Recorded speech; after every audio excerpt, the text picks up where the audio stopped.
kegiatan program guru penggerak yang hari ini akan kita jalankan bersama. Mungkin sekedar informasi bahwa apa yang sebentar kita akan simak bersama hanya semata-mata untuk sekedar berbagi aksi nyata terhadap modul yang sudah dipelajari oleh saya selaku calon guru penggerak dalam program guru penggerak dalam beberapa bulan yang sudah berjalan ini. Tidak bermaksud untuk menceramai atau mengajarkan apa yang nanti saya akan bagikan, tetapi hanya sekedar berbagi, menyebarkan apa yang sudah didapatkan oleh kami sebagai calon guru penggerak dalam proses yang sudah kami lalui beberapa bulan. Baik Bapak Ibu guru hebat, pada hari ini topik yang akan kita bahas pada hari ini adalah tentang budaya positif. Sekali lagi, budaya positif.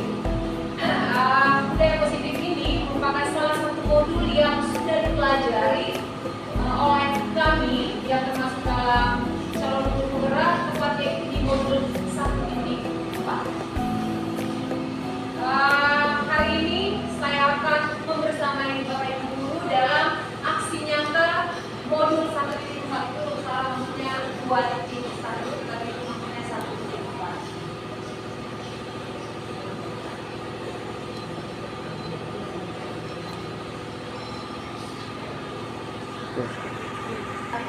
Terkait budaya positif sekolah. Baik, mungkin tentang budaya positif sekolah ini saya yakin dan percaya bahwa kita semua sudah mengetahui dan bahkan kita sudah mulai menerapkan dalam lingkungan sekolah kita atau lembaga tercinta kita ini tema swasta katolik Pancasila. Nah, hal pertama yang melatar belakangi dan menjadi keresahan saya sendiri selaku calon guru penggerak adalah melihat beberapa waktu ya terakhir ini akan juga mendengar bahwa peserta didik saya khususnya yang menjadi anak saya kelas 11 ini melalaikan tugas seperti sering datang terlambat dan itu sudah difasilitasi oleh piket dan juga BK dan juga siswa. Dan tidak hadir tanpa ada keterangan yang menyebabkan yang bersangkutan alfa pada hari ini. Nah, berdasarkan latar belakang di atas, maka saya merasa perlu untuk melakukan diseminasi atau penyebaran tentang budaya positif. Budaya positif ini kepada Bapak Ibu dan peserta didik saya tentang pentingnya penerapan budaya positif di lingkungan sekolah dengan menjiwai nilai-nilai bijak kebajikan untuk menjadi fondasi dalam berpikir dan bertindak sehingga selaras dengan profil pelajar Pancasila. Yang berikutnya, perwujudan dari nilai-nilai atau keyakinan universal yang diterapkan di sekolah. Ya, jadi budaya positif ini merujuk pada kebiasaan-kebiasaan positif yang kita terapkan di sekolah. Nah, Bapak Ibu, sebelum kita sampai kepada apa sih arti dari budaya positif ini, mungkin ada yang bisa memberikan pendapat terkait dengan definisi atau pengertian dari budaya positif. Mungkin ada yang bisa?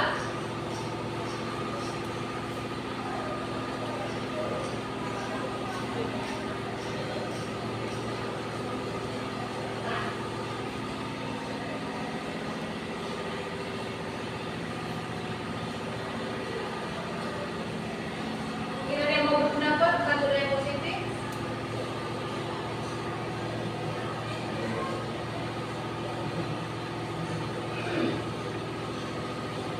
Oke, silakan Citra.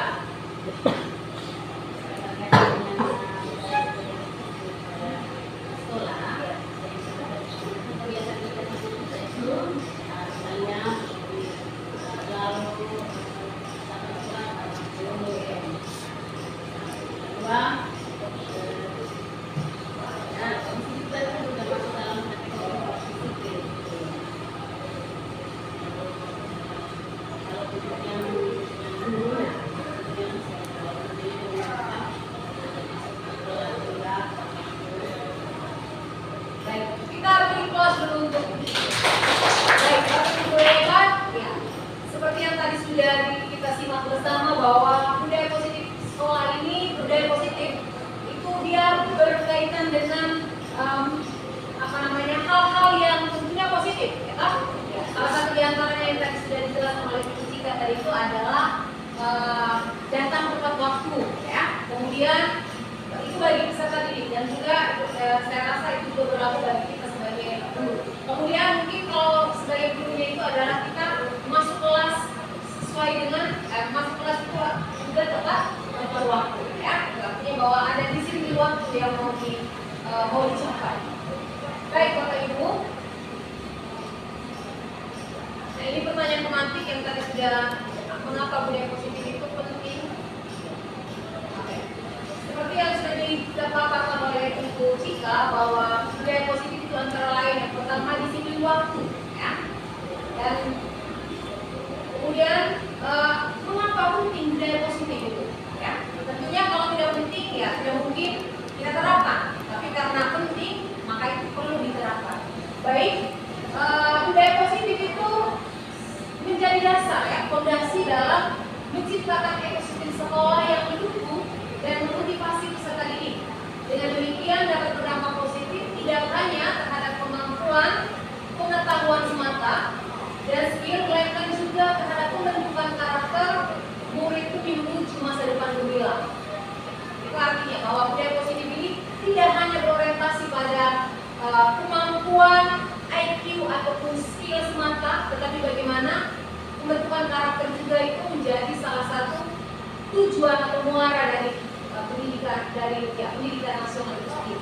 Kita tahu bersama bahwa tujuan dari pendidikan nasional berdasarkan filosofi pendidikan Pancasila itu kan berorientasi pada perwujudan profil pelajar Pancasila. Nah, untuk sampai ke sana salah satunya itu adalah kita harus menerapkan budaya positif di sekolah. Oke, baik.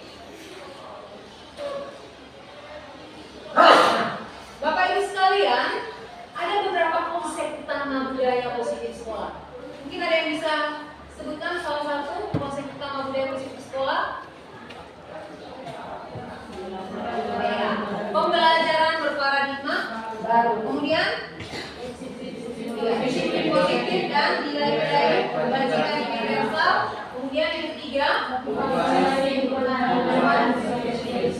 kemudian yang keempat, posisi kontrol.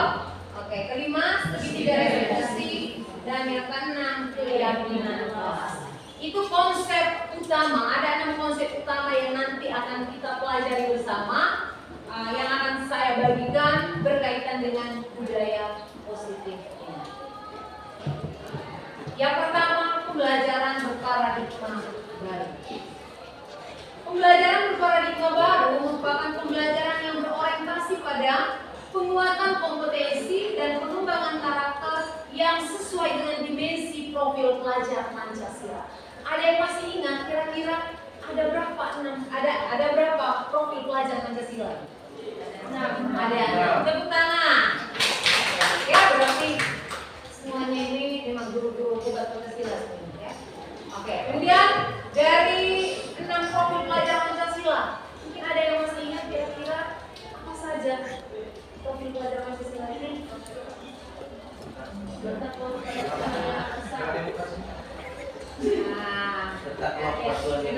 lengkap. Yang pertama itu ingat kebinekaan global. Oke, salah satunya berkebinekaan global. Oke, yang kedua bergotong royong. Ya benar. Kemudian yang ketiga berpikir kritis. Kemudian kreatif. Ada lagi mandiri. Ada lagi yang barusan kita beriman dan bertakwa kepada Tuhan yang Maha Esa. Sekali lagi kita bertepuk. Itu merupakan 6 dimensi profil pelajar Pancasila yang ingin dicapai baik, ya, oleh guru, ya, terhadap peserta didik maupun sebagai sebuah ekosistem di sekolah, ya. Sekali lagi mungkin saya akan mempertegas kembali 6 dimensi profil pelajar Pancasila. Yang pertama itu adalah beriman, ya, dan bertakwa kepada Tuhan yang Maha Esa serta berakhlak mulia.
antara disiplin dan peraturan. Kita jawab itu, ya. Mungkin ada yang bisa menjelaskan atau menjelaskan apa yang membedakan antara disiplin dan juga peraturan.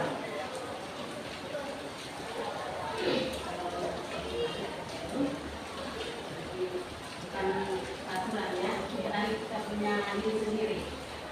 Negara terpaksa. Kalau untuk yang disiplin aturan itu karena ya ada aturan dari sekolah, makanya kita disiplin. Kalau untuk yang disiplin positif itu yang tadi kita punya diri sendiri dan karena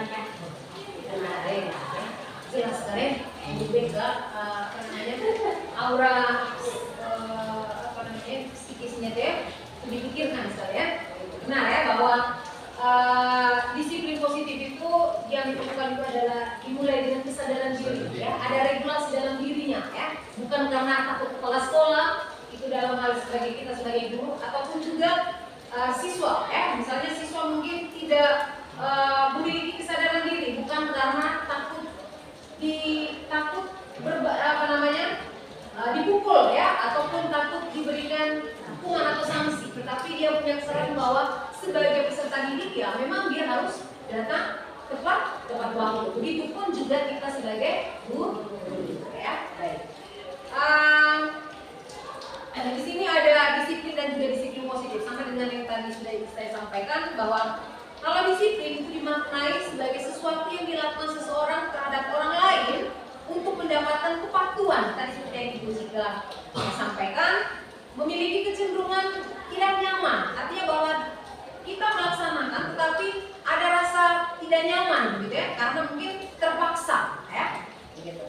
Serta sering dihubungkan dengan tata tertib yang berkaitan dengan sanksi atau hukuman bagi yang melanggar. Nah, ini menimbulkan motivasi ekstrinsik, ya, motivasi dari luar, bukan karena kesadaran diri. Berbeda kalau tadi yang seperti disampaikan oleh Ibu Cika, ya, bahwa disiplin positif itu didasari dengan adanya kesadaran diri. Jika ada kesadaran diri dan regulasi diri, maka tidak ada namanya paksaan, tetapi karena berangkat dari bahwa itu memang menjadi bagian yang harus dipenuhi, baik itu sebagai peserta didik maupun kita sebagai pendidik, ya. Oke, disiplin positif merupakan salah satu cara penerapan disiplin yang bertujuan untuk menumbuhkan kesadaran serta memberdayakan peserta didik tanpa ada imbalan.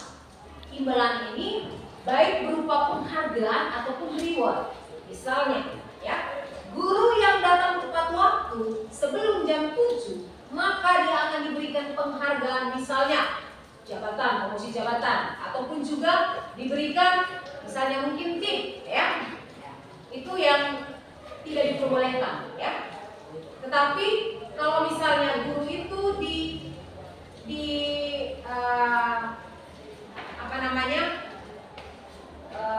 guru yang maksudnya dia tepat waktu tapi kemudian itu dipromosikan dalam hal menjadi contoh bagi guru lain, itu tidak apa-apa, tetapi tidak berupa sebuah hadiah, ya. Apakah itu berupa uang ataupun tunjangan dan lain sebagainya, itu tidak diharapkan, ya. Karena apa? Pendasarannya itu terletak pada adanya kesadaran diri atau regulasi diri. Kemudian yang berikutnya, nilai-nilai kebajikan universal, ya. Apa sih nilai-nilai kebajikan universal? Saya yakin dan percaya kita semua di sini sudah sering kali melakukan bagian dari kebajikan, nilai-nilai kebajikan universal. Tadi yang sudah disebutkan oleh Bapak Ibu guru hebat, ada beriman dan bertakwa, itu adalah bagian dari nilai-nilai kebajikan. Kemandirian, kreatif, bernalar kritis dan lain sebagainya, yang semuanya itu tercantum dalam dimensi profil pelajar Pancasila. Nah, yang berikutnya mungkin ada dari Bapak Ibu guru yang punya pendapat yang lain atau mungkin mau menambahkan selain yang kita sudah paparkan bersama, bahwa tadi salah satunya itu ada dimensi profil pelajar Pancasila, ya. Itu bagian dari intisari dan nilai-nilai kebajikan universal. Mungkin ada yang pernah membaca ataupun mungkin pernah mengetahui kira-kira apa lagi selain dari yang disebutkan yang menjadi bagian dari nilai-nilai kebajikan universal.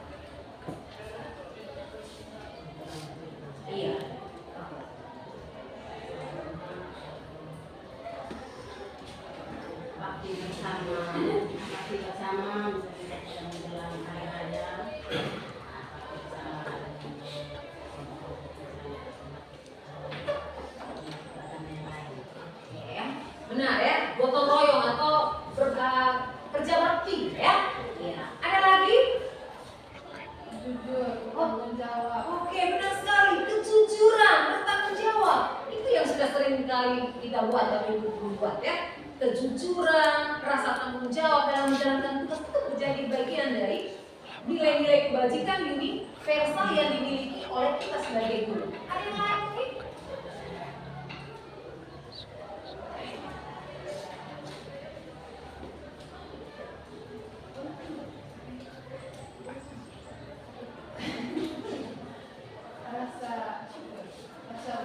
Iya, rahasia bersyukur itu bagiannya.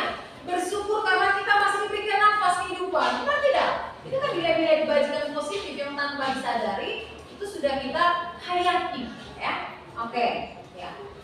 Semuanya yang tadi sudah disebutkan oleh Bapak Ibu guru hebat itu adalah bagian dari nilai-nilai kebajikan universal. Nah, tadi sempat disebutkan bahwa nilai-nilai kebajikan universal salah satu di antaranya itu tercermin dalam dimensi profil pelajar Pancasila.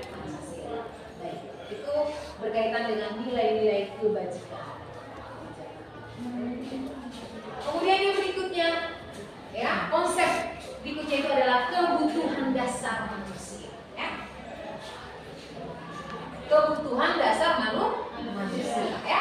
Kebutuhan dasar manusia ini merupakan segala sesuatu yang kita lakukan untuk mendapatkan apa yang kita inginkan. Benar tidak Bapak Ibu? Benar ya? Oke. Seluruh tindakan manusia memiliki tujuan bahkan ketika mereka melakukan tindakan. Semua yang dilakukan adalah usaha terbaik untuk mendapatkan apa yang kita inginkan. Adapun 5 kebutuhan dasar manusia itu. Yang pertama, kebutuhan bertahan hidup. Ya. Kebutuhan bertahan hidup ini diantaranya itu tentang apa sih? Iya ya. Kebutuhan bertahan hidup antara lain yang pertama membutuhkan kesehatan. Butuh tidak kita sehat? Butuh ya? Ya. Siapa sih yang tidak butuh? Orang lain bilang kan yang tidak apa-apa tidak memiliki uang ya, bukan tidak memiliki uang sama sekali, tetapi level kebahagiaan orang itu berbeda-beda. Mungkin level kebahagiaan orang itu dia bisa banyak uang, tapi mungkin orang lain level kebahagiaan itu yang terpenting dia sehat ya.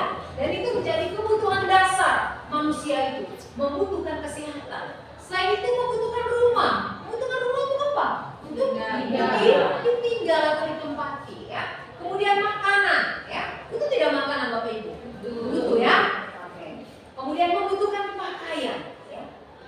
Baik. Membutuhkan kesehatan, membutuhkan rumah, membutuhkan makanan, serta membutuhkan pakaian. Itu menjadi bagian dari kebutuhan pertama dari kebutuhan dasar manusia ya. Itu yang pertama. Yang kedua, kebutuhan kasih sayang ya. Kebutuhan kasih sayang. Kebutuhan kasih sayang itu bisa tercermin dalam kita membutuhkan teman ya. Sebagai manusia ya, makhluk sosial ya, dalam pelajaran PKM ya istilahnya ya, itu dijelaskan bahwa manusia ya dia tidak bisa hidup tanpa orang lain ya. Kita butuh teman ya. Kita butuh keluarga, kita butuh pasangan hidup ya. Itulah ya. Kita butuh pasangan hidup ya.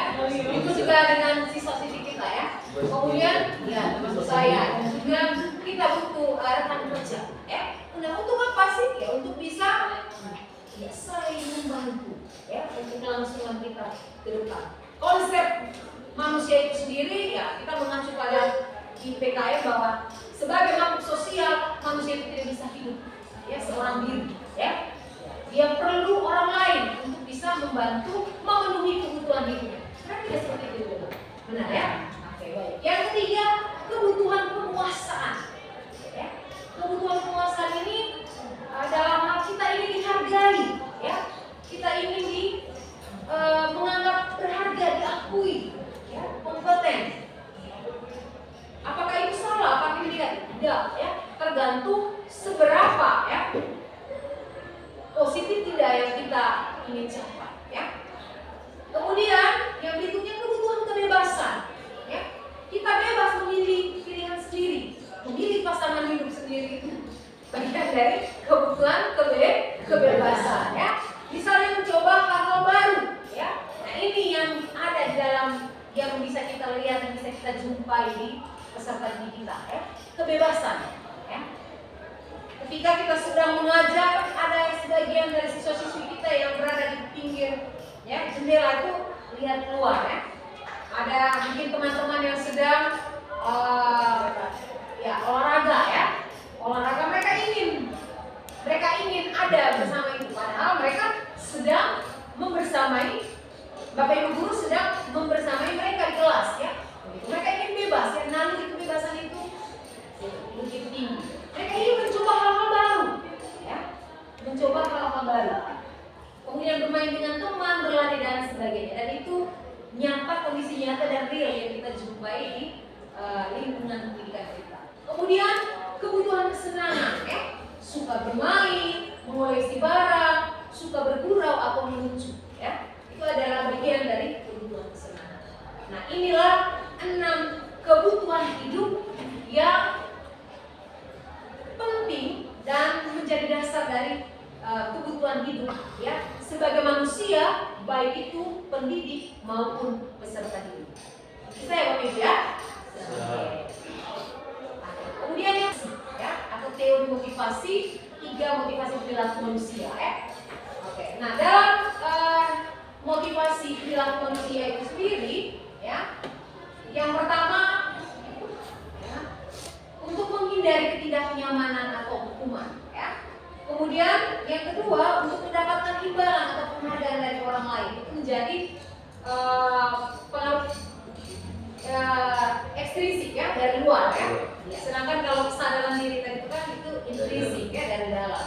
Kemudian untuk menjadi orang yang mereka inginkan dan menghargai diri sendiri dengan nilai-nilai yang mereka percaya itu adalah ya motivasi intrinsik ya. Nah, 3 motivasi ini minimal harus dipenuhi baik oleh kita sebagai oleh pendidik maupun sebagai peserta didik ya. Yang berikutnya adalah hukuman dan konsekuensi. Baik, Bapak Ibu, ya. Di sini saya menyiapkan 3 kalimat, ya. Silakan kita mencoba mengidentifikasi dari ketiga kalimat tersebut, ya. Apakah kalimat yang pertama, kalimat yang kedua, dan kalimat yang ketiga mencerminkan hukuman atau konsekuensi? Ya. Kita lihat yang pertama ya, lari keliling lapangan voli atau lari keliling lapangan basket karena terlambat datang sekolah. Kalimat yang pertama ini termasuk hukuman atau konsekuensi? Hukuman. Hukuman ya. Oke, hukuman atau konsekuensi? Lari keliling lapangan. Misalnya ya, Ibu Asmi meminta atau menyuruh siswa untuk lari keliling lapangan. Setelah dicari tahu kenapa lari keliling lapangan, ternyata ya siswa tersebut datang terlambat. Maka Ibu Asmi menyuruh mereka untuk lari keliling lapangan voli.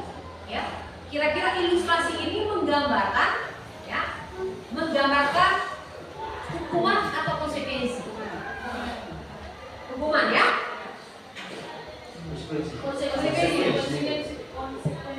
Oke ya. Hukuman atau konsekuensi ya? Hukuman ya? Oke. Kita oke jawabannya. Kemudian yang kedua, membersihkan meja yang dicoret.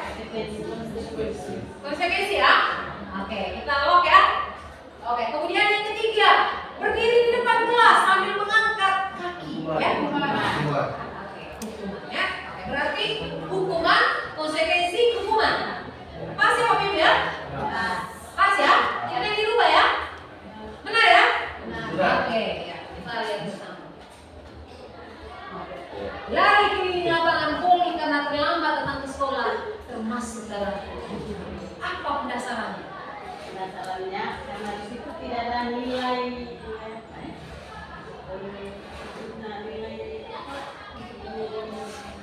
tanggung jawab gimana?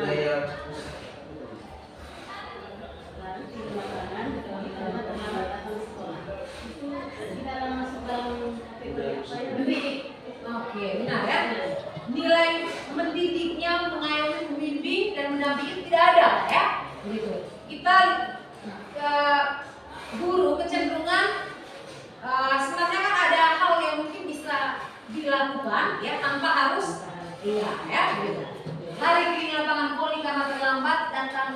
sekolah ya. Kita suruh lari ya. Suruh lari sebanyak 10 kali putaran ya. Kemudian anaknya itu pingsan. Pingsannya kenapa ya? Karena disuruh lari. Dan itu bagian dari hukuman ya. Oke, benar ya. Kemudian membersihkan meja yang dicoret. Dia siswa itu sendiri yang mencoret mejanya ya. Maka kita bentuk pendidikannya mendidik kita itu adalah dengan meminta siswa itu membersihkan, karena itu adalah bagian dari konsekuensi ya. Kemudian yang ketiga, berdiri di depan kelas. Itu merupakan hukuman ya, karena tidak ada nilai edukasinya ya. Baik, tepuk tangan dulu untuk kita semua. Itu adalah hukuman. Nah, inilah penjelasannya ya. Hukuman ya tidak terencana ya. Tiba-tiba murid tidak terlibat dalam menentukannya atau belum disepakati. Tiba-tiba kemudian kita suruh dia ya melakukan sesuatu ya. Itu hukuman. Kemudian bersifat satu arah, guru yang menentukan ya. Karena apa? Karena itu tidak ada kesepakatan. Ataupun juga kita seperti kita punya di depan, kok ada dalam bentuk apa itu? Poster kan? Spanduk gitu ya. Ya. Kita punya itu sebelumnya itu sudah ada sosialisasi ya. Tapi kalau misalnya guru melakukan sesuatu tanpa ada dasarnya, maka itu termasuk dalam hukuman. Itu yang harus dihindari ya. Bersifat satu arah, hukuman itu dia bersifat satu arah, guru yang menentukan. Kemudian hukuman ini dia bisa berupa fisik ya, bisa juga berupa psikis ya.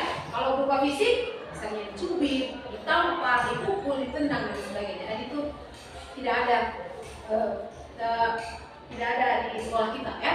Kemudian berupa hukuman psikis ya, misalnya berupa kata-kata yang kemudian membuat mereka peserta didik kita merasa down ya, kemudian merasa minder ya, kemudian merasa dirinya itu tidak dihargai. Nah, itu yang kemudian perlu kita hindari ya. Kemudian apa konsekuensi ya? Konsekuensi itu dilakukan secara terencana ya. Kita sudah sampaikan melalui kesepakatan kelas misalnya bahwa meja kalian atau buku paket misalnya ya, buku paket tidak boleh dicoret ya. Kalau dicoret maka harus ada konsekuensi, dan itu sudah disampaikan pada saat mereka meminjam. Ataukah misalnya kelas 10, pada saat kelas 10 itu kan ada sosialisasi dari perpustakaan kan, disampaikan itu tentang bagaimana tata peraturan yang harus diikuti oleh semua peserta didik dalam proses peminjaman ya. Sehingga kalau konsekuensi itu dilakukan secara terencana, anak-anak memang tetap tidak nyaman, tetapi dia sedikit lebih ringan ya, karena ada konsekuensi yang mereka dapatkan ya. Ketimbang tadi kalau hukuman ya, kalau konsekuensi memang tetap merasa tidak nyaman karena tetap ada konsekuensi yang mereka harus terima, tapi minimal dia sedikit lebih baik dibandingkan hukuman ya. Kemudian sikap guru selalu mengawasi murid ya, dia selalu awasi. Maksudnya mengawasi atau memonitor murid ya. Itu terkait dengan hukuman dan konsekuensi ya. Yang berikutnya adalah posisi kontrol. Posisi kontrol ini sebagai guru ya, seringkali ya kita bertindak ya, sebagai penghukum ya, membuat merasa bersalah, bahkan kita juga bertindak sebagai teman, kita mungkin bisa sebagai pemantau, kita pun juga mungkin bisa sebagai manajer. Ya, baik Bapak Ibu guru hebat. Posisi kontrol yang pertama adalah penghukum. Ya. Apa sih penghukum itu? Ya. Penghukum seringkali kita ketika kita berhadapan dengan siswa ya. Contohnya seperti ini.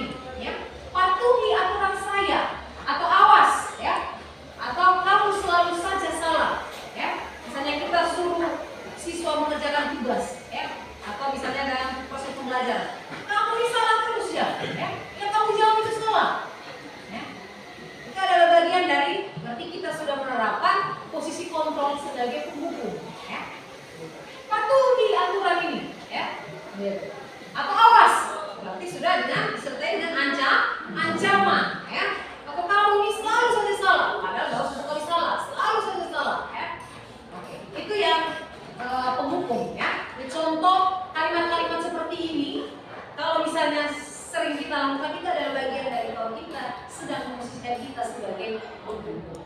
Ya. Kemudian yang kedua, pembuat merasa bersalah. Ya. Contoh ya, kata-kata atau kalimat yang sering kita ucapkan, ibu sangat kecewa dengan kamu, ya. Atau berapa kali harus saya ingatkan, ya, supaya kamu jangan membuat seperti ini, ya.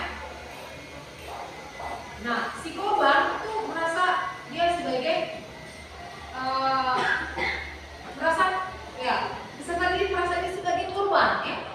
Kita menempatkan pembuat ini merasa bersalah, ya. Korban ini sebagai merasa bersalah, itu sangat kecewa dengan kamu, ya. Atau berapa kali harus saya ingatkan kamu. Itu adalah kalimat-kalimat yang sering kali kita ucapkan, ya. Kemudian yang ketiga, ketika peserta didik kita, ya, tidak mengerjakan tugas dan kita memposisikan sebagai teman, ya, mungkin terlalu akrab dengan siswa dan lain sebagainya, kita sering kali begini, tidak apa-apa, ya, nanti saja baru kamu kumpul, ya, mungkin itu, ya. Nanti Bapak Ibu guru bantu, ya, sambil senyum-senyum, ya, sambil senyum-senyum jalan. Nah, ini Bapak Ibu, ketika ini yang kita lakukan, maka ada resiko siswa menjadi tergantung terhadap kita. Iya, itu bisa dibahas karena Ibu cuma bilang, kalau kamu tidak kumpul hari ini, besok saja. Artinya bahwa kelalaian kita sudah membiarkan ruang atau kesempatan itu ada di dalam peserta didik kita. Mungkin saking kita sudah memposisikan diri kita sebagai teman, ya. Tidak apa-apa, ya. Kemudian nanti Bapak Ibu guru bantu, ya, sambil senyum-senyum. Dan kondisi ini sering dianggap sebagai resiko siswa menjadi tergantung, ya, pada guru tertentu dan merasa kecewa jika guru tidak bantu, ya. Karena sudah berteman, kan? Maksudnya artinya bahwa menganggap siswa itu sebagai teman, ataupun sebaliknya siswa itu menganggap gurunya itu sebagai teman ataupun sahabat, ya. Tidak salah, tetapi ada situasi tertentu yang kemudian digunakan atau dimanfaatkan oleh peserta didik kita, ya. Itu yang posisi kontrol yang ketiga. Kemudian posisi kontrol yang keempat sebagai pemantau. Sebagai pemantau, seringkali yang kita temukan itu adalah misalnya seperti dikata-kata, tahukah kamu, ya, jam berapa kita masuk sekolah? Ya. Misalnya saya mendapati siswa, Parno, ini kau tahu? Misalnya terlambat Parno ini. Parno kau tahu bahwa ini sudah jam berapa ini? Kenapa sampai terlambat begini? Ya. Berarti kita memposisikan diri kita itu sebagai pemantau. Ya. Kemudian yang berikutnya manajer. Nah, manajer ini, ya, guru menyadarkan siswa dengan mengingatkan keyakinan kelas. Ya. Ketika sudah sampai pada posisi yang ini, berarti itulah yang sebenarnya menjadi harapan, ya, dari peserta didik kita, ya, bahwa setidak-tidaknya kita sampai pada posisi kontrol sebagai manajer. Artinya sebagai manajer kita memberikan kesadaran kepada siswa dengan mengingatkan terkait dengan keyakinan atau kesepakatan kelas ataupun mungkin sosialisasi kita tentang pajangan spanduk, ya. Nah, spanduk kita yang di depan, ya. Kalau posisi yang kita jalankan seperti itu, maka kita sudah mencapai pada level yang baik karena kita memposisikan diri kita itu sebagai manajer, ya. Saya yakin dan percaya bahwa kita mungkin tidak luput dari hal-hal seperti ini, penghukum, pembuat bersalah, kemudian teman-teman, tetapi kita juga seringkali berada pada posisi manajer. Benar ya Bapak Ibu, ya? Kita di dalam kelas misalnya siswa tidak mengerjakan tugas, pasti kita akan sampaikan, kamu lupa tidak tentang keyakinan kelas atau kesepakatan kelas yang sudah pernah kita buat? Oh iya Ibu, oh iya, makanya kalau sudah yakin, kalau sudah pernah buat kesepakatan kelas, coba itu harus dipegang teguh, ya, tentang kesepakatan kelas kita. Jika ini yang kita sering lakukan, maka kita sudah mencapai posisi kontrol sebagai manajer, ya. Baik Bapak Ibu, adalah segitiga restitusi. Sudah capek kah? Kita ice breaking, ya? Kita ice breaking, ya. Oke, kita ice breaking. Silakan ditulis memang, ya. Siapkan, ya, jawaban karena, ya. Sudah, siap. Sudah? Siap. Sudah? Baik ya, sudah. Bagian ini ya, kiri dari deretan ini dua, itu siapkan pertanyaan ya dengan kalimat mengapa ya. Sedangkan kalau ini jawaban. Oke, baik, sudah ya? Sudah? Langsung jawab sebentar. Iya, nah, saya tunjuk Ibu Olin ya. Ibu Olin, misalnya Ibu Olin, maka Ibu Olin baca ya. Mengapa ya, atau langsung baca sih ya. Saya tunjuk Ibu Olin, saya tunjuk Ibu Teti, langsung jawab. Langsung kepada isi pertanyaannya atau isi jawabannya. Bisa ya, kita coba ya. Kita coba ya. Oke. Oke. Nah, Ibu Olin, Ibu Olin. Iya. Oke. Iya. Ibu Olin satu ya. Sudah siap? Sudah? Oke, baik. Semuanya lepas sampai sudah tidak ada yang mengamati. Kita tidak ada yang sebagai pemantau. Kita semua pada level posisi kontrol manager ya. Oke, baik.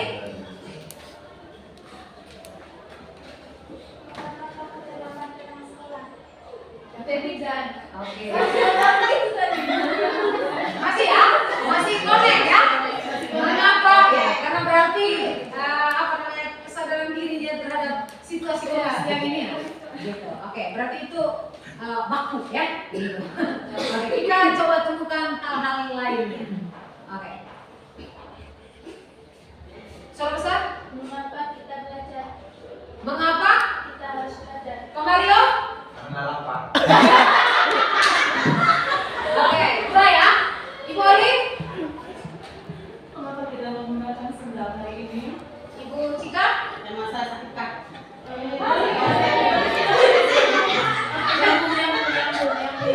Oke, ya. Mengapa kita dalam kemari tidak lalu makan? Bebas? Saya capek. Oke.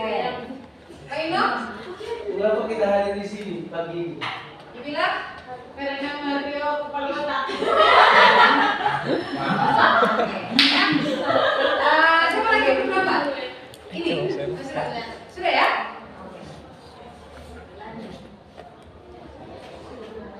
Sudah ini bebas. Sudah ya? Ini siapkan apa tadi nama? Mengapa ya? Maka siapkan karena ya? Sudah siapkan karena. Oke. Upaya pendapat mengapa? Mengapa kita harus mandi?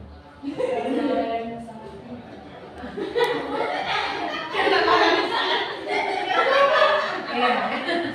Oke ya, itu maksudnya permainan games mengapa dan karena tidak harus berdasarkan materi, tetapi apa yang terlintas dalam pikiran itu yang kemudian kita tuangkan ya. Clue-nya seperti ini ya. Clue-nya seperti ini.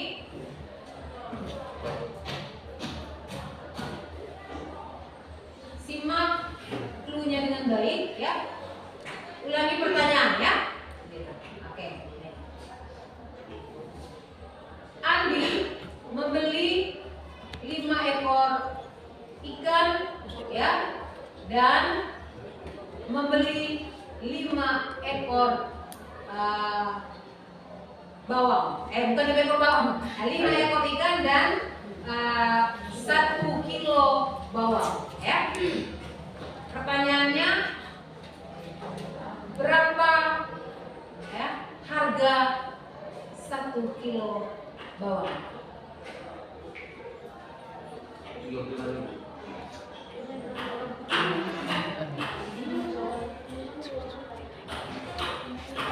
Siapa yang menjawab? 1 kilo. Salah. Andi membeli 5 ekor ikan dan 1 kilo bawang ya. Berapa harga 1 kilo bawang?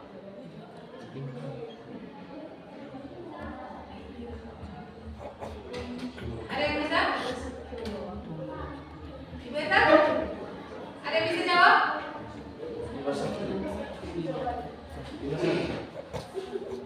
51. 51. Ada lain?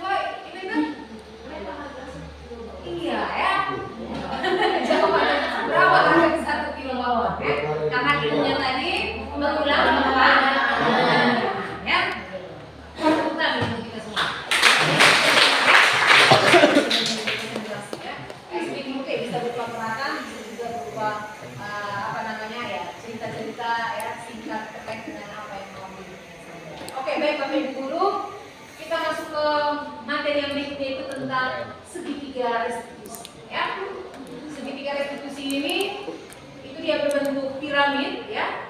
Ada berapa sudut? 1, 2, 3 ya. Ada 3 sudut ya. Nah, apa itu segitiga restitusi? Segitiga restitusi adalah suatu proses dialog yang dijalankan oleh guru atau orang tua agar dapat menghasilkan murid yang mandiri dan bertanggung jawab. Ya. Sekali lagi, segitiga restitusi adalah proses dialog yang dijalankan oleh guru atau orang tua agar dapat menghasilkan murid yang mandiri dan bertanggung jawab. Nah, langkah-langkahnya apa saja? Langkah-langkah yang pertama adalah menstabilkan identitas. Bagian bawah ya, bagian bawah dari segitiga itu adalah bagian menstabilkan identitas ya. Kemudian bagian kiri ya ke atas ya, kiri ke atas itu adalah validasi tindakan ya. Kemudian bagian kanan ke bawah itu adalah menanyakan keyakinan ya. Seperti apa dan bagaimana kita akan ya diarahkan ke slide yang berikutnya ya. Yang pertama, tahapan yang pertama itu adalah menstabilkan identitas. Mungkin saya lebih membuat sebuah ilustrasi seperti ini yang seperti ini supaya kita paham bersama. Ketika misalnya saya mengangkat sebuah kasus ya, misalnya Farno ya. Farno ini dia sering datang terlambat ya, sering datang terlambat ke sekolah. Kemudian ada laporan dan katanya sudah masuk ke bagian kesiswaan. Kemudian pasti kesiswaan itu pemanggilan pertama itu adalah balik kelas ya toh. Kemudian mengkonfirmasi ini kira-kira kenapa sampai dia sudah ini 3 kali tidak hadir ya. Kemudian keterangannya alfa dan lain sebagainya, otomatis ya pasti dia tidak hadir di sekolah ya. Bahkan juga mungkin dia sering terlambat ya. Oke, sekitar itu kasusnya. Kemudian setelah dicari tahu, oh seperti ini ya. Nah, kita coba menerapkan dalam sebuah metode segitiga restitusi ya. Yang pertama adalah menstabilkan identitas ya. Menstabilkan identitas ketika kasusnya sudah ada, kita coba panggil orangnya ya, ataupun kita diarahkan untuk bertemu orangnya ya. Misalnya Marno itu kita panggil ya. Kebiasaan selama ini kita pasti akan lagi, kenapa sampai kau ini ya? Kenapa sampai terlambat ya? Nah, ketika kita langsung mengarahkan pertanyaan seperti itu, mungkin pada satu sisi tertentu siswa mau menceritakan, tetapi karena kita sudah mendikte bahwa engkau salah, maka dia tidak punya keberanian untuk menceritakan. Mungkin dalam perjalanannya itu dia punya motor, kemudian macet di tengah jalan dan lain sebagainya. Tetapi karena ketakutan itu yang lebih besar, maka dia bilang, oh ya ibu saya begini dan seterusnya ya. Nah, itu bagian yang pertama ya. Seharusnya kalau dengan penerapan metode restitusi, yang pertama itu kita menstabilkan identitas. Apa yang kita buat pertama kali atau apa yang kita bicarakan pertama kali kepada siswa itu, ya, misalnya saya katakan bahwa ya sebagai manusia ya memang normal kita terlambat ya. Mungkin atau bisa itu juga terlambat ya, gitu. Tetapi harus disertai alasan. Kira-kira apa kau punya alasan, gitu ya. Tapi kalau misalnya ada kemudian muncul pertanyaan, ibu bagaimana kalau dia sering kali terlambat? Nah, itu yang aku bisa tahu. Kenapa sih anak ini dia sering kali terlambat? Tetapi kalau misalnya anak ini dia belum pernah jarang terlambat, tetapi kemudian dia terlambat yaitu baru sekali atau 2 kali ya, kita harus mencoba menstabilkan identitasnya dulu, ya, dengan katakan bahwa ya tidak manusiawi itu terlambat ya, jadi itu juga pernah terlambat ya, gitu. Semua orang juga pernah terlambat ya. Tetapi bagaimana kita mengupayakan agar ya supaya kita jangan sering terlambat, itu maksudnya seperti ya. Ketika kita melakukan hal seperti itu, bahwa berarti kita sudah menstabilkan identitas si anak ini ya. Kemudian apa metode yang berikutnya? Tahapan yang kedua. Tahapan yang kedua baru kita masuk ke validasi tindakan ya. Kemudian kita konfirmasi. Kira-kira kenapa Farno terlambat? Ibu saya macet di jalan ya, atau ibu saya tadi cari sapunya celana ini ya, sapunya celana ini tidak, kemarinnya ada ibu waktu saat ini, gantung di kamar ada, tapi begitu pagi-pagi saya cari tidak ada. Kemudian setelah dicari tahu padahal dibawa oleh anjing, misalnya seperti itu ya. Itu contoh, artinya bahwa pasti ada alasan ya, kenapa dia bisa datang terlambat ya, ataupun ya kasus-kasus yang lain.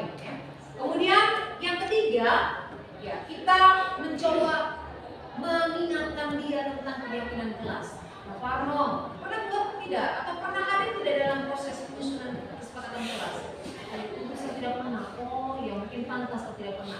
Cuma membaca kembali itu tidak ada buat kesepakatan kelas bersama. Ini kemarin mau pernah bawa kemana? Ibu saya ya, mungkin misalnya sakit ya. Ada surat ya, ibu ada surat. Setelah kita cek, oh ya benar. Ada surat dan ada mungkin surat keterangan dokter dan sebagainya ya. Kemudian kita, kalau memang dia belum pernah ini, kita coba mengarahkan dia ke kelas. Ini kesepakatan kelas. Coba salah satu bukti kesepakatan kelas yang ini dibaca, oh iya. Ataupun mungkin siswa lain ya yang melanggar peraturan, tidak mengerjakan tugas atau terlambat masuk kelas, ataupun mungkin suka mengganggu teman, ya seringkali mengganggu teman ya. Kemudian melakukan bukan bully tetapi ganggu yang terlalu berlebihan, kemudian teman lain merasa terganggu ya. Kemudian kita panggil dia, kita coba menggunakan metode segitiga restitusi ya. Dan ini hal yang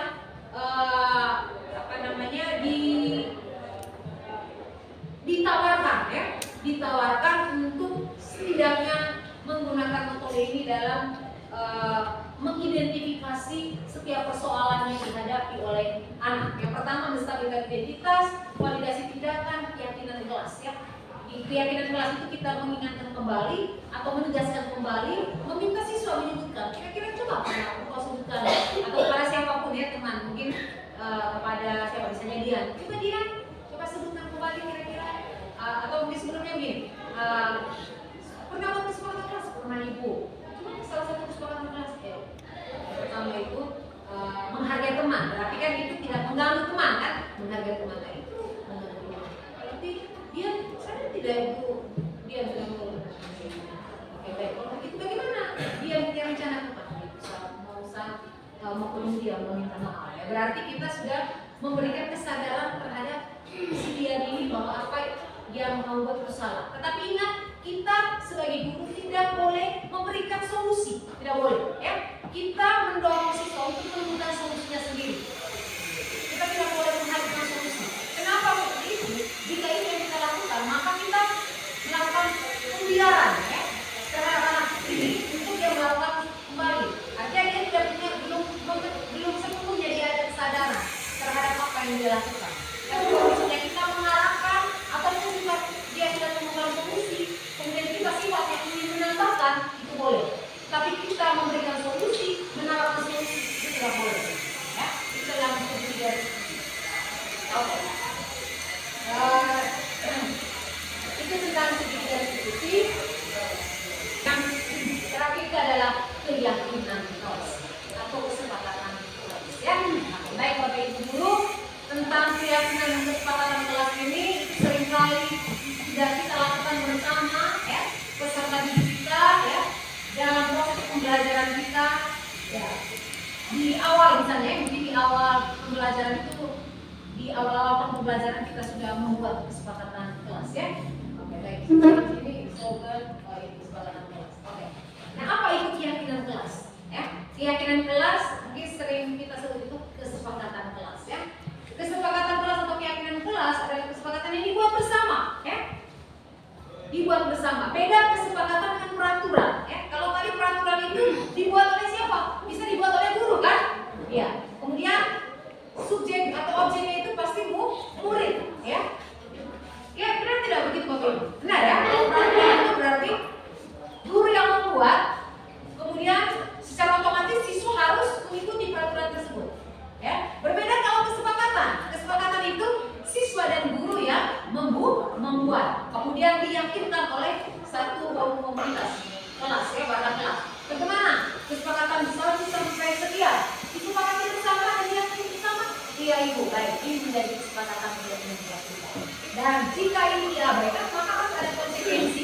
Konsekuensi ini juga dibahas dalam kesepakatan kelas. Jika tidak dibahas, maka kita sudah melanggar sebuah kesepakatan. Bisa digugat oleh kelas. Ibu, kenapa saya kasih sanksi begini? Ibu, kenapa saya kasih hukuman begini? Ibu, kenapa saya kasih gaji begini? Itu tidak ada dalam kesepakatan kelas. Ya. Tetapi kalau itu ada konsekuensinya, adalah itu dibahas dalam kesepakatan kelas. Kalaupun ada konsekuensi itu ya konsekuensi yang positif, ya, yang bisa membangun kesadaran peserta di kesehatan.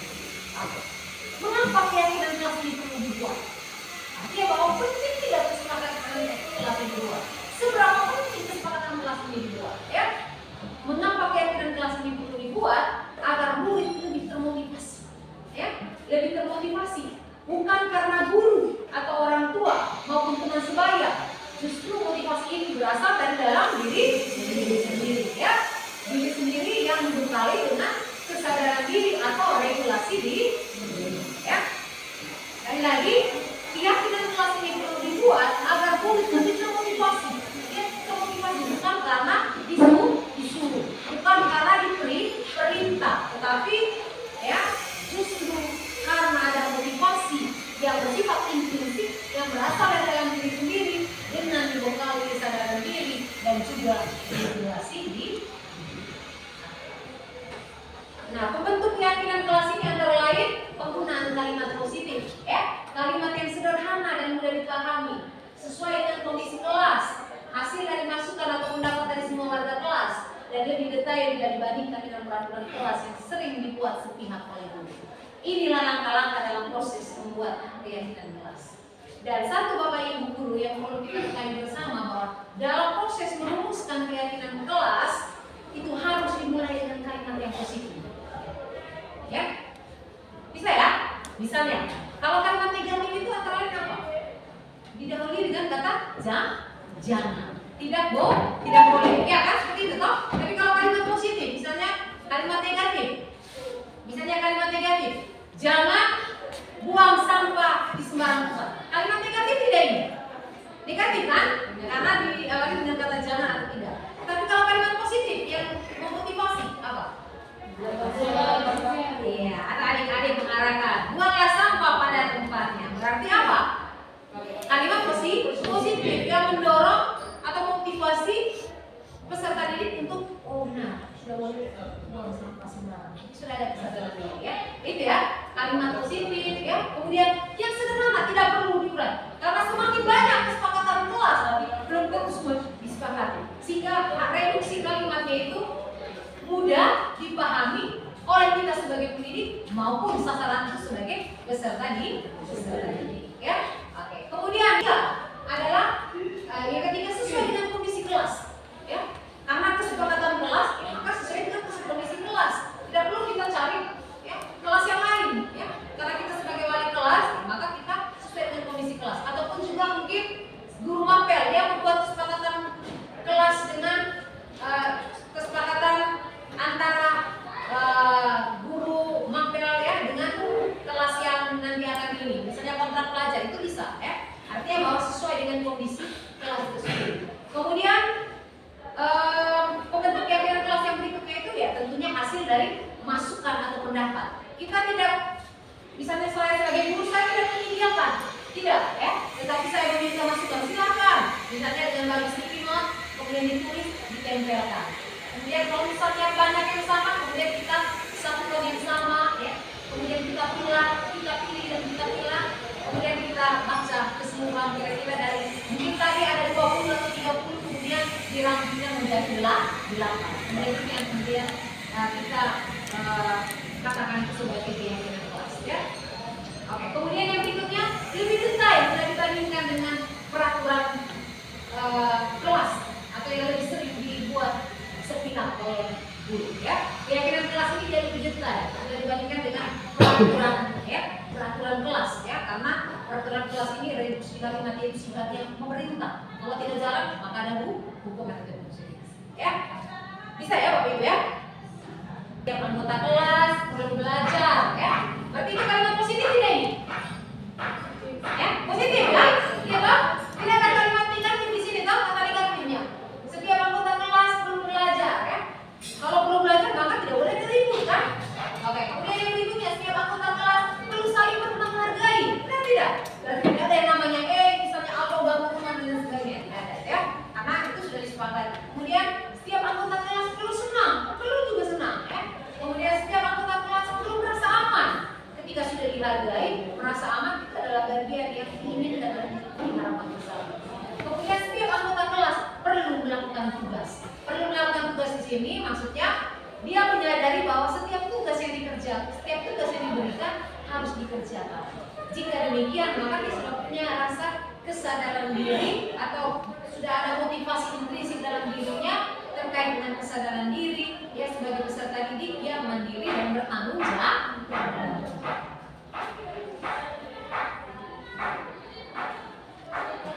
Baik Bapak Ibu guru hebat, ya.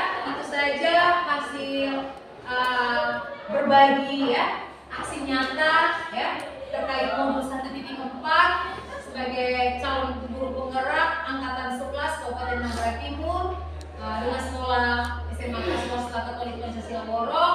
Maka di akhir pertemuan berbagi praktik kayak ini atau desiminasi ya, dengan istilahnya desiminasi berkaitan dengan disiplin positif.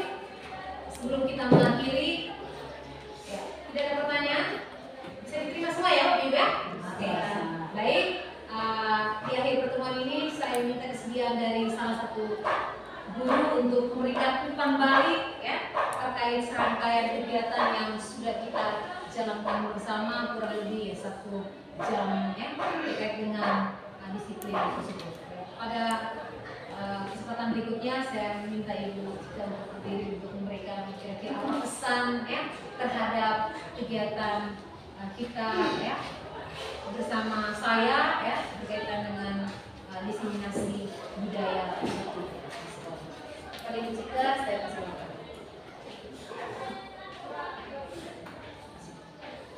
Oke, baik. Terima kasih atas kesempatan yang diberikan kepada saya.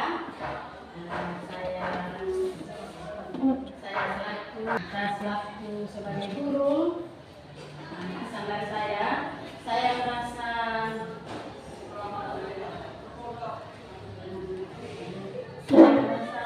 ketika saya mengikuti kegiatan tentang aksi nyata budaya positif ini tadi, kesannya itu saya merasa bersyukur karena selama 1 jam ini saya mendapat materi ini juga untuk belajar. Saya juga belajar dari materi yang sudah ini tadi. Saya merasa sangat penting, terus apalagi untuk penerapannya kepada peserta ini. Terus saya juga merasa senang karena dengan berbagi aksi nyata ini tadi saya begitu bangga mendapatkan masukan, terus ya termotivasi dengan kegiatan budaya positif. Terima kasih. Terima kasih. Baik, terima kasih kepada Ibu Cika yang sudah memberikan menutupnya dengan doa. Kalau tadi di awal kita memukanya dengan doa, maka di akhir kegiatan ini kita menutupnya dengan doa. Silakan kepada Ibu Oli di pagi hari ini. Akhir kegiatan ini mungkin ada yang bisa memberikan umpan balik, silakan.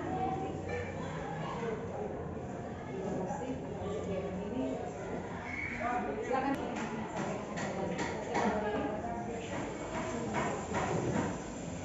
Terima kasih atas waktu dan kesempatan yang telah diberikan kepada saya. Dan kini saya akan memberikan beberapa atau menyampaikan beberapa pesan yang saya dapat bersama teman-teman juga berkaitan dengan keyakinan kelas atau kegiatan atau kesepakatan yang kita buat pada hari ini. Jadi pesan dari saya, kesepakatan yang dibuat ini sangat berguna bagi kami tentunya sebagai siswa-siswi di dalam kelas, dan juga dari kesepakatan kelas ini kita dapat menciptakan kelas yang lebih nyaman dan juga efektif dan produktif, di mana siswa-siswi juga pada saat pembelajaran di kelas dan pada saat ada kegiatan yang berkaitan dengan kelas itu sendiri, siswa-siswi merasa lebih nyaman dan merasa bahwa siswa-siswi itu sangat dihargai. Dan dari keyakinan kelas ini juga kami para siswa-siswi diajarkan atau dilatih untuk menciptakan beberapa kata-kata yang positif, dan kami juga dapat membedakan mana hal-hal negatif yang tidak perlu kami lakukan di kelas ataupun hal-hal positif yang harus kami terapkan agar menciptakan suasana yang lebih nyaman. Sekian dan Luar biasa. Beri tepuk salut untuk Delri ya. Tepuk salut yang ini. Tepuk salut. Dang dang dang. Ding ding ding. Tepuk semangat. Dang dang dang. Ding ding ding. Dung dung dung. Dang dang dang. Ding ding ding.